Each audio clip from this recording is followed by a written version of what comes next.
Hello, and welcome back to part 4 of the Dirty Revival series. In the last few episodes, got the car running, but it seems like the more that I run Dirty Gertie, the worse she gets.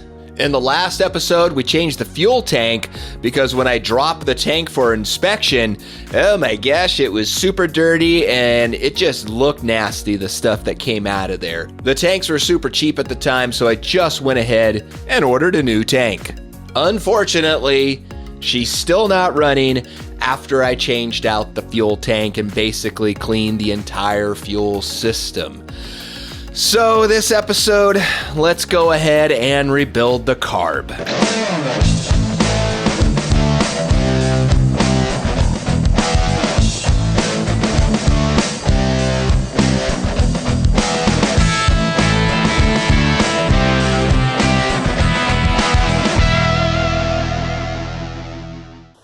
Well, I believe there was a famous quote from a show that had dragons in it that said, "Winter is coming," and that's exactly what's going on right now, is winter is coming.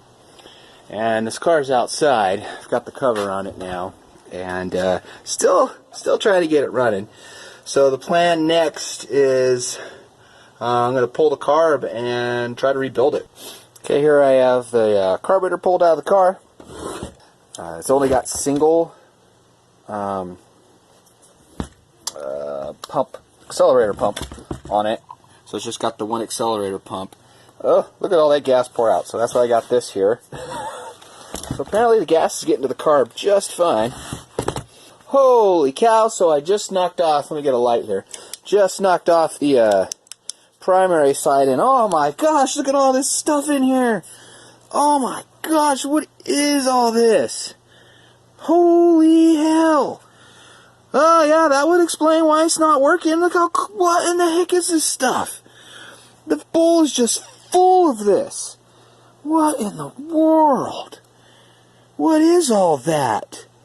Wow, look at this. That is just amazing. I'm just totally amazed.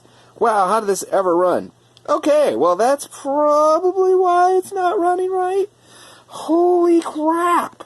I mean, look at that. It's just going to come pouring out. I mean, look at all this. Whoa. I mean, holy cow.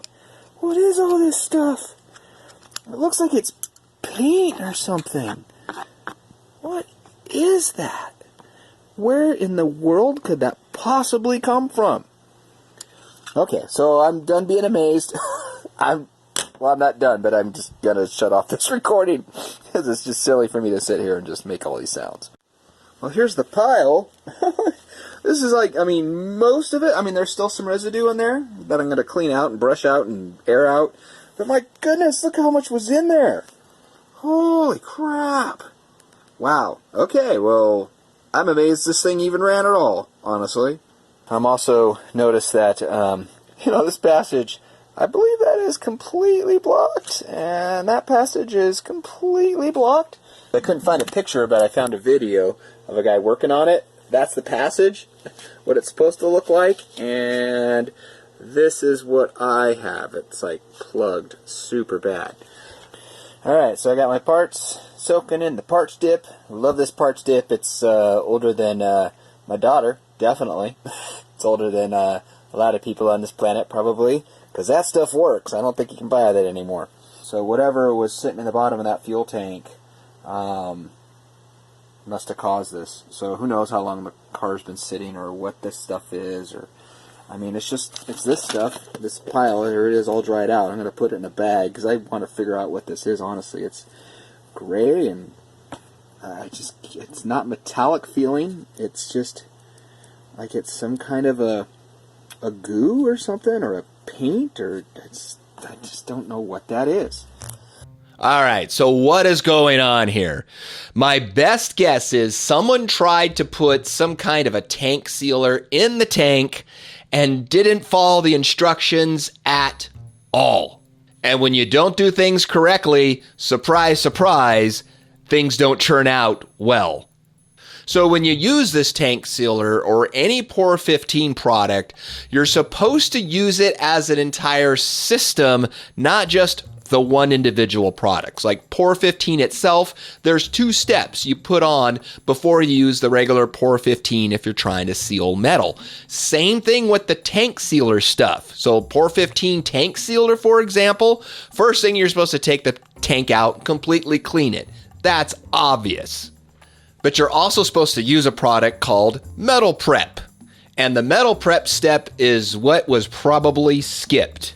So after the tank is cleaned, what you're supposed to do is add this metal prep, and the metal prep acts like an acid etch. It actually will kind of eat into the metal, it'll bite into it, and it'll have super strong adhesion to the tank, to the metal. That's what the metal prep does. That's what's sticking to the metal.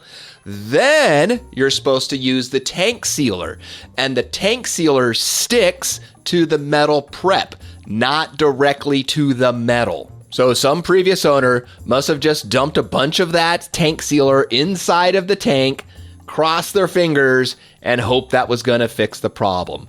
Well, it didn't. So the tank sealer failed and ended up inside of the carb. That is my best guess as to what happened and what all this goo is inside of my fuel bowls and everywhere inside of the carburetor. Regardless of how it happened or what happened, the carburetor still needs to be completely cleaned.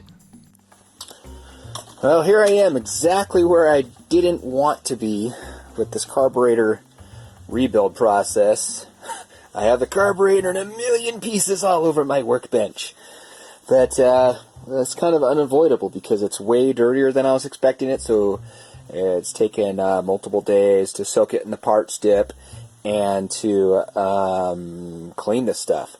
So where I'm at now, I got everything clean except for the main body and the throttle assembly. Cleaned out, carburetor cleaned the heck out of them. I think I'm on my 3rd can of carburetor cleaner so far. And soaking it in parts dip just to get it this good, brushing it, blew it all out with compressed air, and I think they should all be good now, so they're just showing this as a sample. Alright, here we are. Got the main body cleaned. I know that doesn't look clean, but that's probably clean enough. I cleaned out all the orifices and everything, and I looked at the jets. So I got the jets underneath here. I could probably zoom in. 54, okay, there are 54 jets, and the spec, pulled it up on Holley, look at that, primary main jet, 54, so that's a good sign. That tells me it hasn't been messed with a lot. It's supposed to have an 8.5 power valve in it though. All the other stuff I've been reading is talking about 6.5s, but I don't know, you'll have to do a vacuum test to find out for sure what size power valve I need in it. Okay, here we go. Got everything all cleaned, and now we're ready for assembly process. I'm going to start with the metering plate, and then go from there. This is my kit that I got. It's a Holley kit, like official Holley kit. I've heard people talking about the Summit ones. They come with more gaskets and stuff, and blah, blah, blah. But this has everything I need in it. So I did a Google search, and I was able to find, no, not that one, this one, the Holley.com documents. So this is a real one, and it's a PDF, so when you zoom into it, you don't lose a lot of clarity. So this is a high resolution document. So now I can see a little bit better. I'm going to use this as a guide. I have everything all separated as a guide, plus I have a video on YouTube that I'm following along because I really don't know. So here we go. Let's start putting this thing together. Alright, I guess I got it about 1/3 of the way to put together because I got one side done, got to do the other side, and then all the linkage. So the things I changed on it, it had the stupid plastic sight plugs in here, so I bought a brass one for it. I got that off of eBay really cheap. And I put the nylon washers on here because these are supposed to be reusable, and the ones that come with the gasket kit are paper. So who knows, this might not work right. I got to pull it all back apart again, so that's why I just went ahead and got these. Here it is all put back together. I think I got it.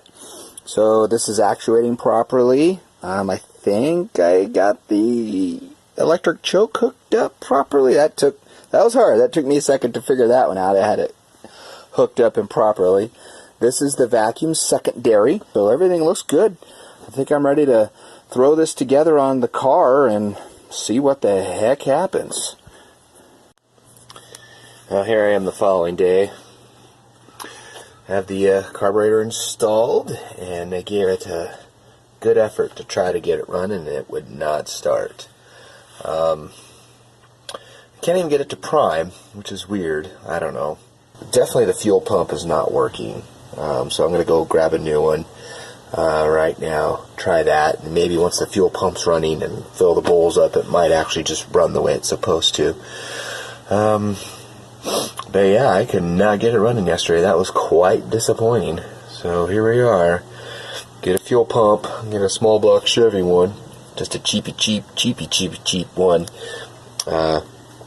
because ones for 327s are like $50, but you can get, the same thing that, it's designed a little differently, the fittings on it, for way under 20. So that's what I'm on the way to do right now. Throw a fuel pump on it and see if I can get this thing to run. Okay, so here's the fuel pump that I pulled out of here, and I'm like, well, it doesn't seem to be pumping. It's not pumping, so blah, blah, blah. So I pulled it because I'm pretty sure that's the problem. So I just wanted to bench test it too, because actually, I was turning over. I was seeing if I could feel suction or anything blowing out. And I'm like, nope. So I was pushing on it, and you can hear it making noise, but, you put your fingers over it, really can't feel anything. And I'm like, well, I don't know if that's normal or not. Brand new one.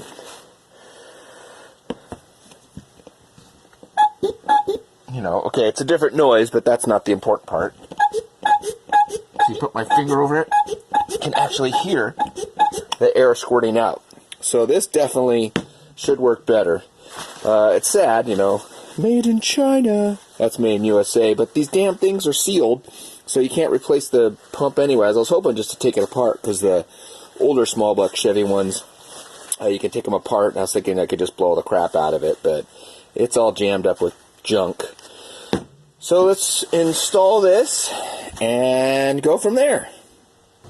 I took the fuel pump out of my other vehicle and put it in here, and now I've got really super good gas flow. So I was thinking the arms are different.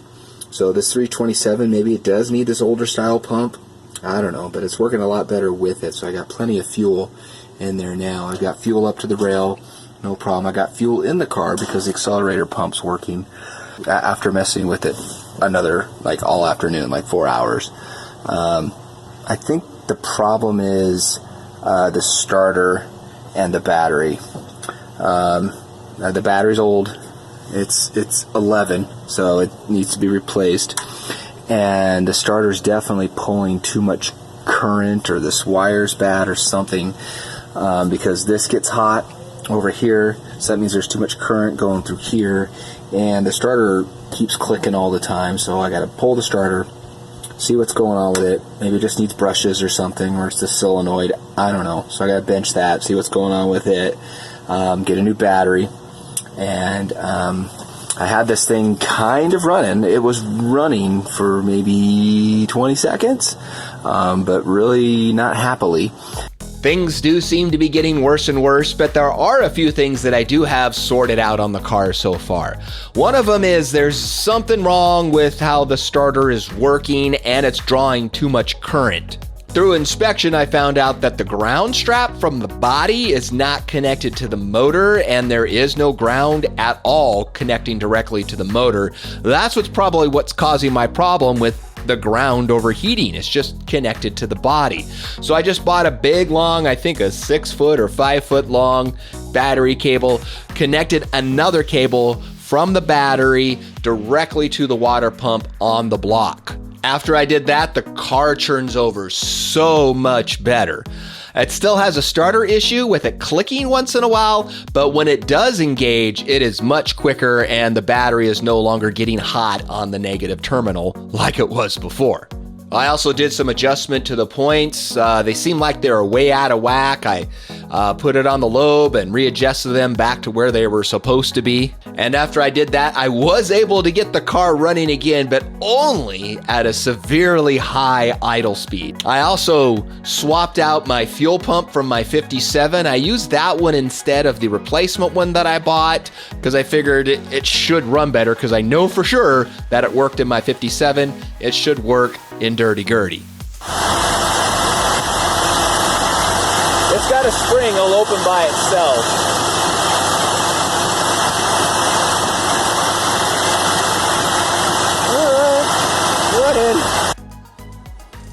Alright, so basically need to log some things, let you know what's going on with it, because I've got to be done with the car for a few months at least, maybe even until spring.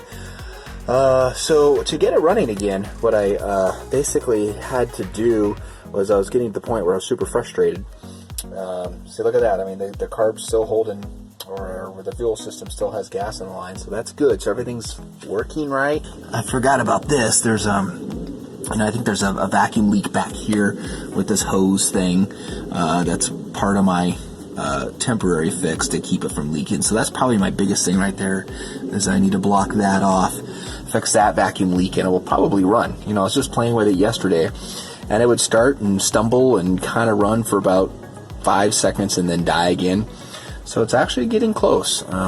It's unfortunate that it's winter now, and I have to get shoulder surgery, and I can't work on it because I'm gonna only have one arm and gonna be kind of crippled. So I'm gonna pull the battery, put it in the garage. I filled up the carburetor yesterday with, well, I just poured it down the middle. Put some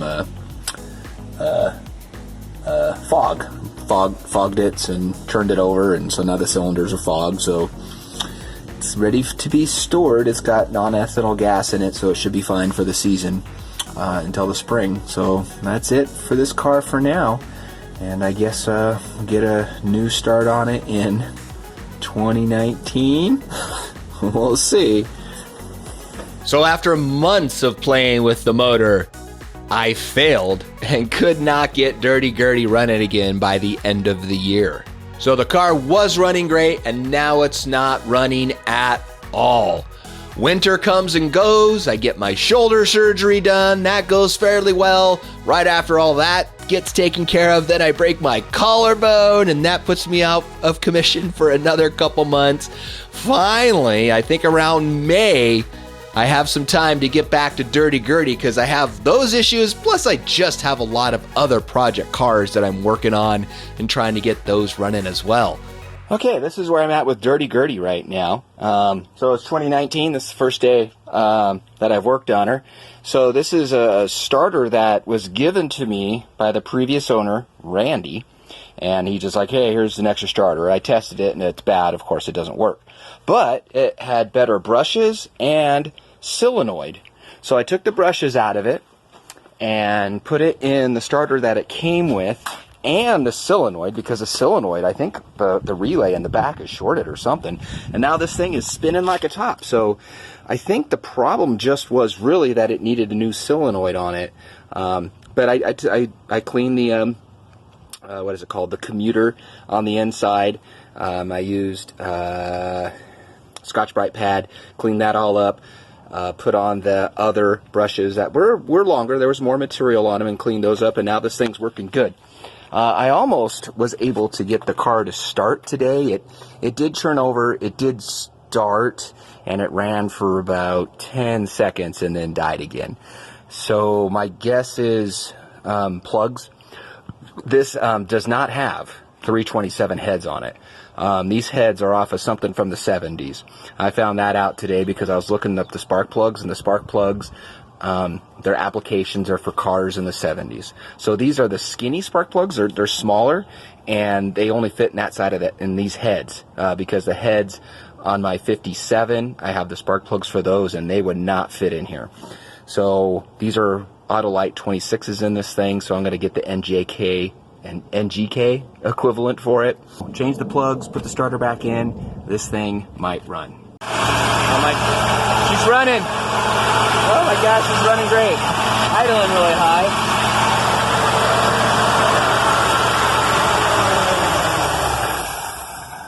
Ah, that killed it.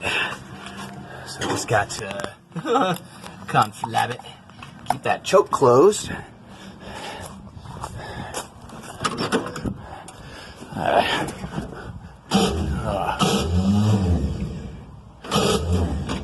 Dang it. Well, she's never going to run again now. Let me get her running. Alright, she's running again. I adjusted the idle all the way out, so I have to keep my foot on it. I'm going to let her warm up a little bit. The points were way too far open. So I closed them back down. I mean, my dad and I opened them up in the fall or readjusted them or something. So I took them out, rubbed them off with some Scotch-Brite, put it back together, and now she's running like a champ, kind of. I still need to adjust the carburetor around, but this is the best she's run in a while. Might actually be able to get her up to temperature. Got brand new oil in it, got racing oil in it, that CR1 Valvoline stuff. It's not as good as the Joe Gibbs, but oh, see, there's not enough gas.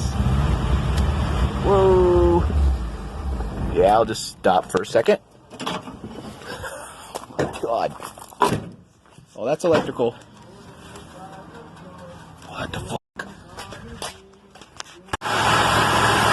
Okay, got her running again after that electrical fire. That was not fun.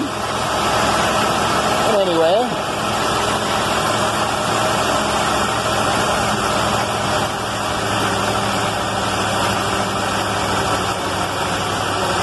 I'm guessing she should be around there on high idle.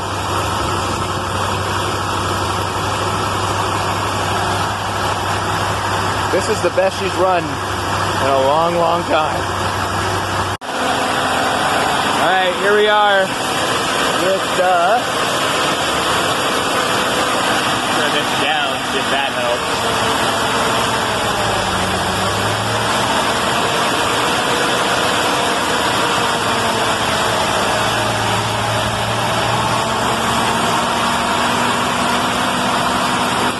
So I have the replacement mechanical fuel pump, the one that originally, the same type that it came with, the 70s one on it, and now it's running fine. So that other one got plugged or never worked to begin with. So there we go. So that problem's fixed. Next, I ordered a vacuum gauge for it today, so I'll do the adjustments when I get that vacuum gauge in of the idle screws. I'm pretty sure I still need to adjust this idle speed, or this high idle speed, because it's way high. Okay, so I installed a pre-filter on it, no leaks. There is a leak at the fuel filter on that metal line down there. Well, I just drove Gertie up and down the road, and yeah, something's not right. Probably need to adjust the timing or something, I don't know. Something's still not right on it. It needs a lot of work. Still got a ways to go, but the car can move. So if need be, I can maybe drive it down the street, and that's about it. It starts and it runs. When it heats up, it completely dies, and then the idle gets all out of whack again. So still got some work to do. Alright, so this is the first time working on Gertie again in a while. What I'm going to do is try to replace, I believe this is called the bendix. I think that's really the last thing that could be causing my problem with the starter staying engaged properly on the car. So I'm going to swap these. There's a little weird clip that's down inside of here. I think I just have to separate it, and that will pop off, and then I can swap these. So I'm going to play with this bad one first, because this is the one I got with the car. You can see how there's a little bit of rust issues in there, but everything else I've been pulling off of it has been good, so I'm assuming that's going to be good too. So I'm going to pull it, swap it, throw it back in the car again, and see how it runs. Alright, when in doubt, consult the shop manual. So the snap ring and retainer are separated. So I'm like, well, maybe this snap ring, this retainer thing just slides down. Sure enough, got me a socket, put it over the top of it, whacked it one time with a hammer, and now it slid down, and now I can get to that snap ring, because I'm like, I cannot get that thing off with that stupid retainer. Now I can get the dang thing apart. Bam! Okay, so here's the better one, disassembled, and it's got this grease on it, and this one's dry, and this thing talks about using oil on it, like whatever number 20 oil is. So I think that's the problem, is it's got grease on it, and that's what's making it stick. So I'm going to clean that off and just put in some WD-40 or something and remove that grease, because it was all stuck up here too. I couldn't get the this shim off of it either, because it was so bunched up. So maybe that's what's causing the problem. It's not coming all the way out because it's all gummed up in there. So I'm going to clean it, put in that one, and put it back together. Okay, it's reassembled the second time, because the first time I had this little stupid washer backwards and there was a gap. I'm like, that doesn't seem right.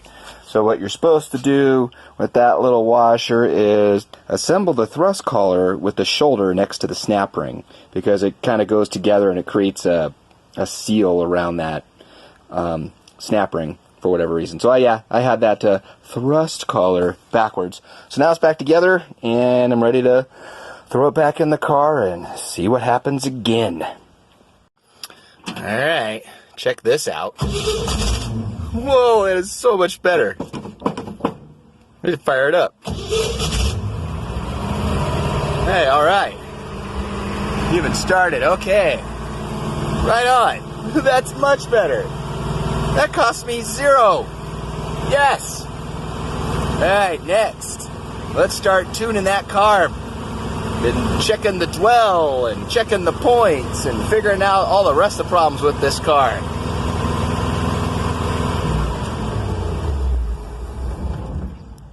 Right on. Bam. Alright, well, I had it running. So the dwell was all the way at 40, so I turned it down to 30, so that's, way more respectable range. But it still won't stay idling, and it's still crapping out. I don't know if that's carburetor or if I still need to replace the points or not, because I don't know. I probably should replace the points anyways. I got a fuel gauge to put on it, so I'll see if it's a fuel pressure problem. I doubt if it's that, so I'm gonna, I guess, install that in a second. Finally have that fuel pressure gauge installed where it's not leaking, and hopefully it won't fly into the thing. So I'm right at 6 pounds. I think that's where I need to be. I'm pretty sure. I'm thinking around 5, but I'll double check the specs, but I'm sure that's exactly fine. See, it's doing that thing where it's just gonna die. See, it just, it survived that time, but see, something's really wrong there. That is the problem that I'm trying to solve. So, fuel pressure, good. On to the next problem.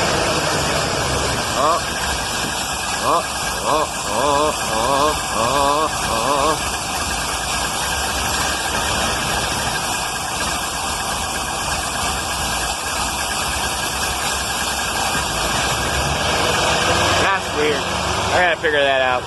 Okay, replace the points, put new points on, and she's still running rough. Well, not running rough, she's surging. I just cannot, for the life of me, figure out what is causing this problem. I'm getting frustrated with this car. I don't know what else it could be. It's got to be something stupid and simple. Okay. But the points are on and the dwell's set, so that's good, right? Alright, so here we are with Gertie again. Got the carburetor pulled, and I'm going to soak it again. So I got a brand new can of parts dip. Maybe the new stuff will work better. I don't know. So I got the secondary side, the secondary bowl pulled off. Well, not the bowl. The bowl's, there's nothing in the bowl, so I don't need to soak that.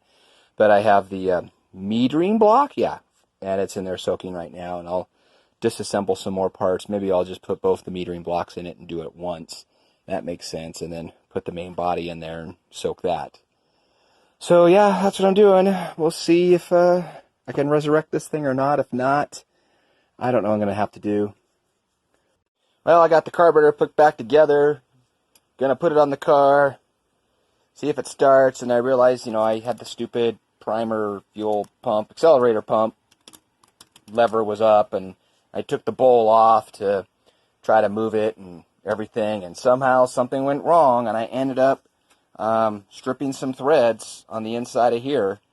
So I've got a shorter washer on it now, one of the black ones that came with the other carburetor, and hopefully it won't leak. I don't know.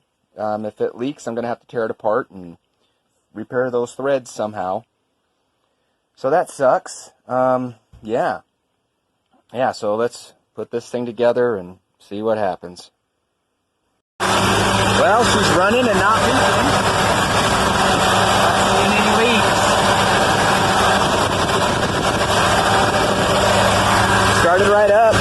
I'm going to let it warm up and see if it continues to run, because what always happens is it will warm up and then run like shit and die.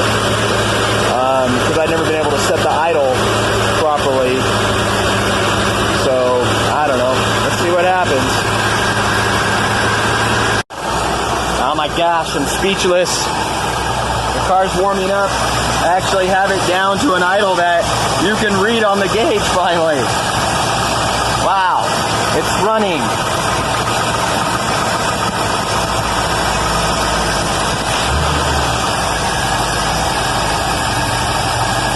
Oh my gosh. I think I might have fixed it finally. So that rough idle, that might just be tuning it for the adjusters, the fuel adjusters. I need to do that. The choke is not opening all the way because this stupid cam back here is in the way. I need to fix that. I gotta look at the manual, see how that thing goes together, because I obviously don't have that in correctly, but holy smokes, look at this. The car's running and idling at just about a reasonable speed. Wow, I might have actually, finally after a year, got this car running again. Well, I think I actually got her running. Seems like she's okay now. Oh my gosh, the car's moving. I'm actually driving it. Oh, dip. Need to adjust the brakes really bad, but this pedal is heavy. But, oh my goodness, I think I have a car again. Watch. This car will totally start. Watch. It's been a day. It's been a day. I'm not even gonna step. I'm not even gonna step on the accelerator. Just watch. Oh, that was pretty close. Oh, I might have to step on the accelerator now. Yeah, I have to now. So let's start right up. Oh, that's a choke. Oh, the damn choke. Yeah. Oh god, I might actually be able to fix them. I might be able to make this a car. Okay. Oh shit. There it goes. It's finally warmed up. We can do it now. It says the idle is supposed to be lower than this. I think I'm around 600. Yeah, this is going to be a car. This is a neat car. This is going to be a car. So after a year, I finally got Dirty Gertie running again. Yay! Holy cow, what a pain in the butt. So apparently the first time I rebuilt the carburetor, it was still plugged up and needed more work. And I'm not a carburetor expert. I kind of am now. I've rebuilt a few of these things now. But back then, I didn't know what was going on and how the thing was supposed to work properly. That's why I generally try to keep all my cars stock, because you can look in the book and you know how to do everything. When you start adding aftermarket things, you really got to become an expert in those aftermarket products and parts. So this carburetor now is cleaned and now seems to be running really well on Dirty Gertie. I don't know how I finally got to that point. In an utter act of desperation, I've replaced like several things. I replaced the points, I replaced the plugs. I didn't replace the wires because the wires were fine, and the car still would not run right. So I figured, well, I'll rebuild the carburetor one more time. I bought a whole new gallon of parts dip because my other stuff was kind of old and cruddy. Bought a brand new gallon of that, and then I soaked the carburetor really well. Soaked all the metering blocks plus the main body of the carburetor. I soaked that as well. It wouldn't fit in the parts dip. I had to put it in a little container and pour the part dip into that. I didn't have a good picture of it. I've got kind of like a sideways picture of this little Sterilite container filled up with parts dip, but the body was in there. Then once I did that, put the carb all back together again, she ran great. In hindsight, it was obvious of what I should have been focusing on. The car was running perfectly until I had the fuel system problem. I should have just stayed focused on the fuel system and not all the other electrical stuff. That did need some adjustment, but that was not the main culprit. That's why it's called hindsight. I didn't know at the time. But this is the first time I've rebuilt a 4-barrel carburetor, and I had to learn so much about it.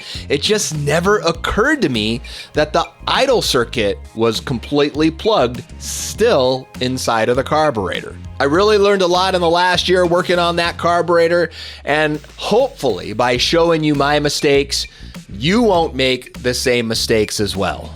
That's everything I wanted to show you in this episode of the Dirty Gertie Revival series. Finally getting back on track with Dirty Gertie, and in the next episode, we're going to start to do some fun things like going to get a tach installed because now that the motor's running, I want to know how fast it's running, so I'm going to install the cheapest tach that I could possibly find. And I also want to drive the car all year long, so I'm going to go ahead and reinstall the stock heater. Thank you so much for hanging out with me on the Dirty Gertie adventure thus far. If you would like to see future episodes, go ahead and click the subscribe button for this and other GM content. If you have any questions or feedback for me, just go ahead and leave those in the comments section below. Thank you so much for hanging out with me. Have a fantastic day and get out and drive those Tri-5s.